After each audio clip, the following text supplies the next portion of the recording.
একটা নতুন কাজ পেয়ে রাফি আল্লাহর দরবারে শুকরিয়া আদায় করে। তারপর থেকে প্রতিদিন ইফতারিতে সে তার মেয়ের জন্য ভালো ভালো খাবার নিয়ে যায়। তার মেয়েও খুব খুশি হয়। মেয়ের আনন্দ দেখে হাবিবা অনেক খুশি হয়।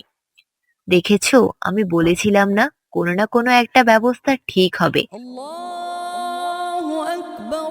আজান দিচ্ছে, বিসমিল্লাহ বলে ইফতার খাওয়া শুরু করো সবাই। আল্লাহর রহমতে আমাদের আর কোনো সমস্যা হলো না, আমরা খুব ভালোভাবে রোজাগুলো পার করছি।